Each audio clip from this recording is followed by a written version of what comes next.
Grammar Girl here. I'm Mignon Fogarty, and for the next few weeks, while we're taking a holiday break, we're going to release some of the best bonus episodes that people who support the show through Grammarpalooza got during the last interview season. This week, you're getting the behind the scenes conversations with the Chicago Manual of Style editors Russell Harper and Mary Lauer, including what changes they personally wanted to put in the style book that didn't make the cut, and Mary gives her personal book recommendations just in time with like a little bit of time left for the book buying season for the holidays. We do these kind of extras for Grammarpalooza subscribers every time I do an interview, so almost every week. Thank you to all the current Grammarpaloozians who support the show and make this possible. If you want to sign up to be a Grammarpaloozian and support the show, you can find the information in the show notes. Now we're here for all of you bonus subscribers. Thank you so much for supporting the show. And Mary and Russell, one thing I've been wondering is, were there changes that you personally wanted to make that didn't make it in, that you got overruled, or there just wasn't room for the change, like anything like that happened? Well, I've been involved in the revisions of the 15th, 16th, 17th, and 18th editions, and this is the first one that I have been overseeing from the very beginning. So, in fact, what I would say is this is the time I finally got in all the things, or I think all the things that I've actually wanted to do for multiple editions. That change, the dropping the place of publication, for example, is one that I've advocated for at least a couple of editions. But that was not the consensus. So now it was like, okay, do we want to change this? Yes, yes, we do. And I would have probably gone further. And I think Russell, we were kind of talking about going back to our famous N dash issues. There were things that I would have gone further with N dashes because I actually really love N dashes. I think it's a useful thing, and I think I would have gone further in using N dashes to signal from to. And but again, there was some resistance to that. So um, that Yeah, got I totally agree. and the other thing that I got in that hasn't really been talked about is when we talk about alphabetization principles, the Yeah. word by word versus letter by letter. I've been a freelance indexer. I haven't really done any lately, but I did lots of them over the years, and it always drove me nuts that Chicago recommended letter by letter alphabetizing, because that just didn't really make any sense to me when I would alphabetize indexes. So I was always a word by word person. And so I'm going to take credit for saying, pushing for the idea that word by word should now be our preference. So credit or blame, I guess, you can send that to me. That's great. I actually got a question from a listener named Rudy, who is an indexer, who asked about that. So I'm thrilled that you brought that up. Did And Rudy like it or not like it? Rudy, yeah, she actually didn't have an opinion either Oh, way, just okay. wanted to know why the change. So it's because It just Mary it, wanted it. well, it just made more sense. I mean, I'm not going to go into all the nitty gritty here, which it's if you've used these systems, you know what that is. But when you look at it and when you try to alphabetize, and honestly, just the way computers alphabetize things now, um, it's not exactly word by word, but it pretty much is word by word. And again, why would we insist on an more arcane way of doing this when most people are just going to let their computer sort it anyway? So Yeah, I also heard from I heard from translators who are happy that translators are it's now required to acknowledge the translator on the I think the title page. Is that right?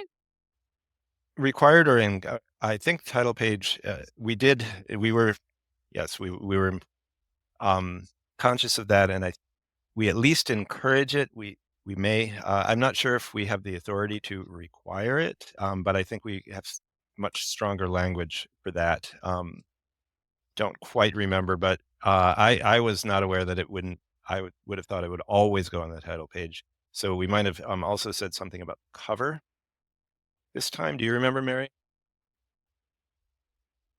I definitely think we've focused on it more than we did in the past. So Yeah, translators are getting that, being encouraged, you are encouraging people to, acknowledge translators more than in the past, which is greatly appreciated by the translating world. I think one thing that I would say is already in my CMOS 19 folder. There was recently a LitHub post about, shouldn't all the members of the book team get more acknowledgments, like even on the copyright page? I mean, they're often acknowledged in the acknowledgments, but the idea of like listing who's the copy editor, who's the designer, etc. We sort of vaguely hint at, the copyright page is a place where those kinds of credits can appear. But I would say one of the things I'm looking forward to in 19 is maybe pushing for that to be a more standard feature of copyright pages, because I think it's really important to give all the members of the team their due. So, Absolutely. And now let's talk about the color change. My roots are in the red Chicago Manual of Style, and it's been blue for a couple of editions now, and suddenly it's yellow, and it is bright yellow. I've seen people are talking about the color of the book. So why the change? What's the thinking behind the bright as the sun yellow? well, first of all, in case anyone's curious, the specific color, if you want to match it to your clothing or anything like that, is Pantone 395. So you can make a note of that. But yeah, the yellow was actually a surprise to the team too. When the book designer, who's my colleague Isaac Tobin from our design department, first routed the cover design back in January. But it felt right to all of us immediately. I have to say, nobody really pushed back against it. He picked the color because we had talked very much about how this was the most significant revision that we've published in the generation. And by that, I mean the 15th edition in 2003, which was the very first one that I worked on. And we really wanted the cover, the website, all the marketing materials that go with it to really, again, reinforce the idea that this was a very changed edition. So I don't know how many people have actually seen the cover. See, the color doesn't even come through Yeah, Mary's holding it up, but clearly it on is the brighter than that. yeah. So, and it's the third primary color. That was another thing, that we've already used, red and blue. So, but it has appeared on as a spot color on a few previous editions. So it's not a complete break with the past. I'd also like to point out, I'll hold it up again. The elegant and streamlined cover design, the type design of the cover, and let everybody know that the title and the edition number are in a custom designed font that Isaac pulled together, and he has named this font CMOS, SEAMOSS. Oh, So nice. that is a little fun fact about the cover. And one more thing, which is that the cloth that the book is wrapped in is still the traditional warm red cloth that we've used. That's been the standard for several editions.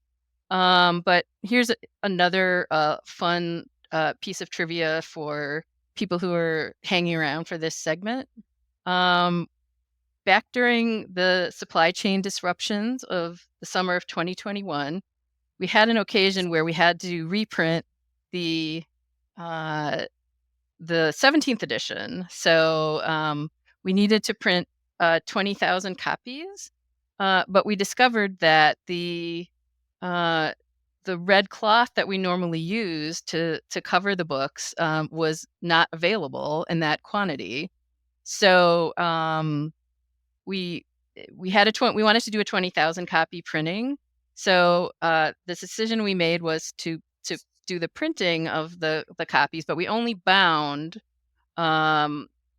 5,000 of them, and we bound them in black. Oh, So collector's editions.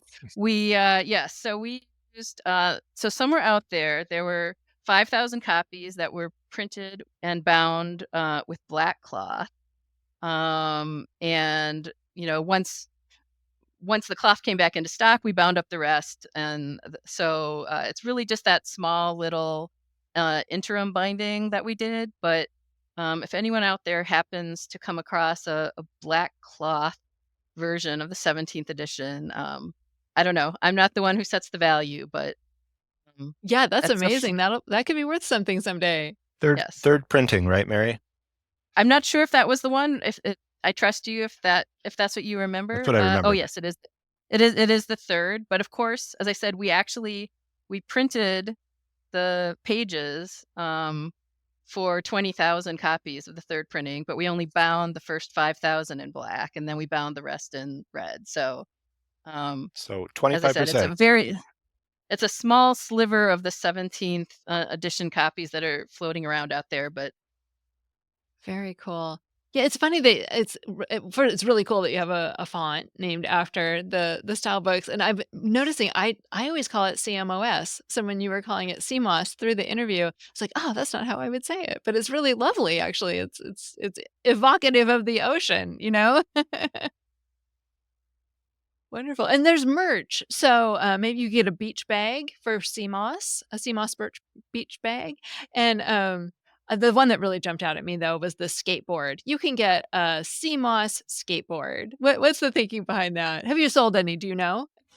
well, that I'm not sure about, but the credit for all of the stuff that's in the merch store and a lot of the sort of swag that you can get if you happen to come to one of the conferences that we attend. That's all the work of our colleague Jenny Ringblom, who's the marketing manager who's in charge of the manual style. And so that's all her genius in coming up with these things.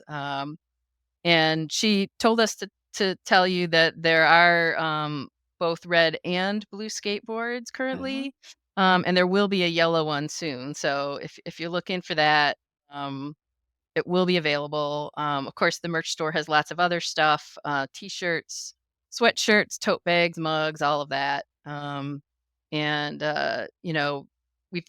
she wears it all the time, and she said it's really fun to get compliments walking around town wearing a CMOS logo, and I think we've all kind of had that experience. I was in a grocery store during the pandemic and wearing one of our Chicago Manual style cloth masks before we realized, well, you should really use an N95. But um, someone in the grocery store, not in Chicago, I might add, complimented me on my mask. So it is fun to have that stuff. Yeah, it'd definitely be a way to sort of find your people out in the world, out in the wild. Um Yeah, so we're gonna wrap up this section. I always ask the guests for book recommendations, and this can be anything. So I'd love share some of your favorite books with our listeners and book recommendations. Russell, were you going to let me handle this one? I'm going to let you handle that one because I was going to have to admit that for the last year, as we've been getting everything wrapped up and checking and double checking everything on, from the website to the pages, my reading has fallen. I'm not reading like I normally do, so I'm going to leave this one to Mary. Yeah, I know how that is. Sometimes I only get reading in through audiobooks while I'm doing something else. But you get too busy. But yeah, so Mary, help us out with some wonderful books to read in the future. Okay, so again, I'm going to hold some of these up for the people who are looking at this and not just listening to it. Uh, I would say hands down the best book that I've read in 2024 is the book Challenger by Adam Higginbotham. This is about the before, during, and after of the Challenger space shuttle explosion in 1986. I was 16 when that happened, and it was certainly one of the JFK moments of my generation. So, of course, first and foremost, I just wanted to learn about what happened. But the story is so well constructed and told, and the research is so extensive and meticulously documented. And I'll point out there are 74 pages at the back of the book that are Chicago style endnotes and bibliography, which I always like to see that. It always reminds me that CMOS and a lot of the other books about writing, editing, and publishing that I publish for the press give people the tools to produce things like this. So that makes me feel like sort of indirectly contributing to things like this. And although I'm a big nonfiction reader, my other two recommendations are both fiction. One of them is Damnation Spring by Ash Davidson, which I admit I in part picked because I just absolutely love the cover design. But this is a novel about a family and a community in the redwoods country of Northern California in the late 1970s and how they were affected by environmental poisons. Um, this is one of those books that I just didn't want to end, and I'm still sort of haunted by the actual ending. And finally, uh, Deacon King Kong by James McBride. This is a book that I picked up because it was recommended so highly by the bookseller characters in Louise Erdrich's book, The Sentence. And obviously, it was recommended by Louise Erdrich. And I think those characters were right. I was really delighted by how funny the book was, in spite of its ostensible subject matter. And so now, of course, I'm working my way through his other books, although I'm trying to pace myself a little bit. So, Yeah. What is the subject matter? it's about it's set in New York City, and again in 1969. Weirdly, it's set right about the time I was born. Maybe that's part of the appeal, but basically the time when drugs were starting to come into some of the housing projects, and it was about a shooting, and there is some violence, but um, it's really more about community and people and how there were these bonds across different parts of the community and how that was sustaining to everyone. I think I think that's what James McBride is really known for those kinds of stories. His newer book is The Heaven and Earth Grocery Store. I'm holding off on that one. I like to spread it out a little bit. Because when I like someone, I'm like, well, there's not an endless number of books by this person. So I'll give myself a few months and then I'll pick up another one. So Yeah. Yeah. Well, thank you again so much. Mary Lauer, which rhymes with flower, yes. and Russell Harper from the Chicago Manual of Style, which I will now call CMOS. I love the Chicago Manual of Style, and I know a lot of my listeners do too. It's been just an absolute treat to hear behind the scenes how this edition came out. Thank you so much.